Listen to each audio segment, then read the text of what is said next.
Françoise Ambry, bonjour. Vous Bonjour. êtes donc en charge du développement multimédia au sein de l'agence de développement touristique de l'Ardèche, c'est bien ça? Tout à fait. Alors soyez bienvenus à la tribune du RFID Congress. J'ai quelques questions, vous connaissez peut-être le principe de notre émission.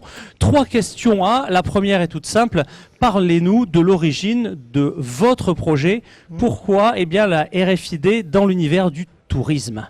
Alors d'abord parce que nous avions un défi à relever, dans la mesure où nous sommes un département qui avait une image très loisir nature, qui devient de plus en plus un département avec une image culturelle, notamment avec la découverte de la grotte Chauvet qui vient d'être classée à l'UNESCO.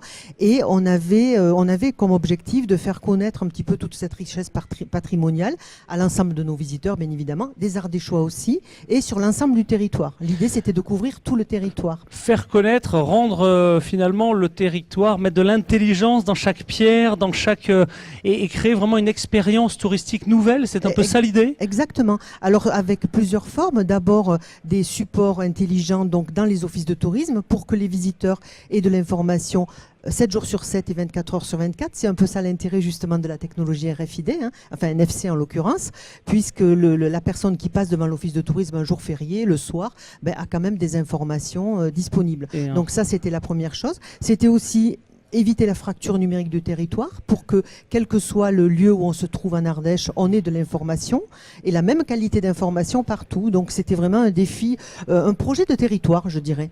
Et en tout cas, un projet effectivement innovant, semble-t-il. Quelle était vraiment l'originalité de ce projet? Alors l'originalité, c'est qu'en fait, d'abord, on applique cette technologie à l'échelle d'un territoire. C'est une première en France. Beaucoup de villes, ont fait par exemple des découvertes NFC. On avait le cas tout à l'heure des représentants de la ville de Marseille qui nous parlaient de leur expérience ici. Nous, l'intérêt, c'était à une grande échelle, à l'échelle d'un territoire rural certes, mais qui a des richesses un peu partout et qui en tout cas, nous, on avait l'intention de proposer le même service à tous les visiteurs où qu'ils soient sur le département. Sans fracture numérique dans un territoire où il n'est pas facile, eu égard à sa topographie, d'avoir une couverture homogène. Donc c'est d'autant plus impressionnant. Et donc troisième et dernière question. Bon, vous avez déjà accompli un certain nombre de tâches, de projets. Quel défi avez-vous relevé lors de la mise en œuvre? Et puis évidemment, quel défi vous reste-t-il à relever pour le futur proche et un peu plus lointain? Alors je dirais qu'il y a 2 défis majeurs. Le premier défi, c'est effectivement la couverture, la connexion.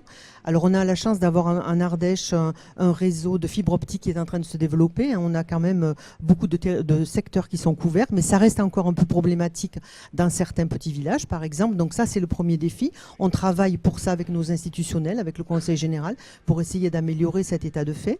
Et puis le deuxième défi, et non des moindres, c'est qu'effectivement la NFC dans le tourisme, contrairement aux expériences qu'on a vues ce matin dans les industries, nous, la NFC s'adresse au grand public.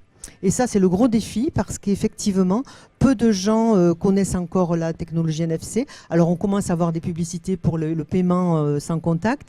Nous, on doit expliquer aux gens ce que c'est, comment ils peuvent avoir des informations Le Pass Navigo, le métro n'arrivant pas encore totalement en Ardèche, le déploiement du Pass Navigo étant dans ce cas-là effectivement un inconvénient. Très bien, donc là effectivement, faire connaître la technologie NFC, la déployer.